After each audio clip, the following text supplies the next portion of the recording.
એ ભોળા દાદા, હું ચુરંકા કેમ ફફડાટી આવ્યો? આમ જો સાપામાં તમારા માણાનો ફોટો આવ્યો. હે એનો સાપામાં ફોટો આવ્યો? હા, અને વાંચો તો ખરા હું લખ્યું ઈ. પણ લા મને ક્યાં વાંચતા આવડે? તું જ વાંચ ને. એ હારું, 1500 રૂપિયાનો પગારદાર માણસ રાતો રાત કરોડપતિ બની ગયો. હે ભોળા દાદા શું થઈ ગયું? ભોળા દાદા, એ ભોળા દાદા, તમને શું થઈ ગયું?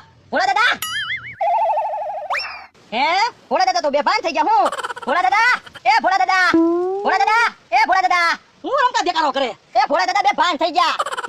કેમ ભોળા દાદા બેભાન થઈ ગયા? એ વાત પછી કરું, પેલા ભોળા દાદા ભાનમાં લાવી. એ હારું તું આ બાજુ આય, હમણાં હું ભોળા દાદાના ભાનમાં લઈ દઉં. ભોળા દાદા, એ ભોળા દાદા, ભોળા દાદા, બોલો યો, ભોળા દાદા કઈ બોલતા નથી. એટલે તો કહું છું બેભાન છે એમ. હમણાં જોને તું ભાનમાં લઈ દઉં. બોલો યો, ભોળા દાદાને ઉષા કરીને પસાડ્યા ને તોય ભાનમાં નો આવ્યા. હું તો પણ શું કરશું? એક કામ કરવી, ગલગલિયા કરું ને એટલે ભોળા દાદા ભાનમાં આવી જાય. ભોળા દાદાને તો ગલગલિયા નથી થતા. હું બેભાન થઈ ગયેલા માણસને થોડા ગલગલિયા થાય. આ ઈ હાસુ તો એક કામ કરવી, પાણી સાચું ને એટલે ભોળા દાદા ભાનમાં આવી જાય. પાણી સાચું તોય ભોળા દાદા ભાનમાં નો આવ્યા. હું તો હાલે દવાખાને લઈ જાવી. એક છેલ્લી ટ્રાય કરવી, જો ભોળા દાદા ભાનમાં નો આવે ને તો પછી ગાના સાહેબને અહીંયા બોલાવી લેવી. એ હારું. કેમ એટલી બધી વાસ આવી? એ ભોળા દાદા, રૂમાલ 1 મહિનાથી નથી ધોયો ને એટલે. પણ ભમરાભાઈ રૂમાલ તો ધોઈ નાખતા હોય, કેટલી વાસ આવી?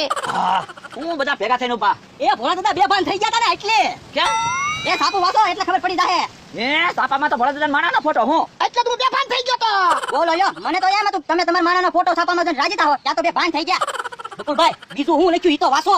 ગાડી, બંગલા, હોટલ, મોટર, ફાર્મ, રિસોર્ટ માટે માણસોની જરૂર છે. યોગ્ય પગાર ધોરણ સાથે મળો. ઉંમરને કોઈ બાદ નથી. જો બોલો, આમાં તો એડ્રેસ આપેલું છે. હે પાલો હાલો જાવી, ઘરેણામાં ભાગ માંગવો છે. હવે એને ઘરેણા વેચીને તો પ્રોપર્ટી બનાવી લીધી. આ તો પણ પ્રોપર્ટીમાં ભાગ માંગશું. એમ થોડો ઈ આપણને પ્રોપર્ટીમાં ભાગ આપશે. પણ જાવી તો ખરા, કદાચ ત્યાં જાવી અને આપણને પાડશે તો સામે આલીને ભાગ આપશે. તો ઘરેણા લઈને અહીંયા નો આવે. તો પણ જાવું તો પડશે જ છે ને, તો કાક મળશે. અહીંયા બેઠા બેઠા કઈ મળશે? આ ઈ હાચું તો હાલો તો. હાલો, એડ્રેસ આપેલું છે ને. હા, ભોળા માણાનો છાપામાં ફોટો આવ્યો. મારો ફોટો કારા છાપામાં આવશે? તારે છાપામાં ફોટો છપાવો. હા, તું કેતો હોય તો કારા છાપામાં તારો ફોટો છપાઈ દેવું અને કહી દેવું જમરૂખ ખોવાયેલ છે. ઓય બાપા, પણ હું ક્યાં ખોવાણેલો છું? આ તો તારે છાપામાં ફોટો છપાવો હોય તો. એટલે હું બે માથાકૂટ કરો. આમ જો, ભોળા માણાનો છાપામાં ફોટો આવ્યો.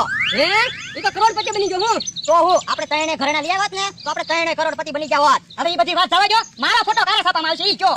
તમારા છાપામાં ફોટો છપાવો. હા, તો ફૂલનો હાર પહેરાવીને પડખે અગરબત્તી મેકીને એવો ફોટો છાપામાં છપાઈ દેવી. હજી હું જીવું છું. એવો ફોટો નથી છપાવવાનો. ભોળા માણાનો છાપામાં ફોટો આવ્યો ને એવો ફોટો છપાવવાનો છે. જો એવો ફોટો તમારે છાપામાં છપાવવો હોય ને તો કે ધંધે વયા જાવ અને પૈસા કમાવાનો, પછી એવો ફોટો છાપામાં આવે.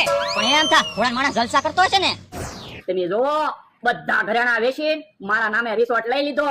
હવે 4-5 માણસો કામે રાખી લો, પછી બેઠા બેઠા ખાવું છે.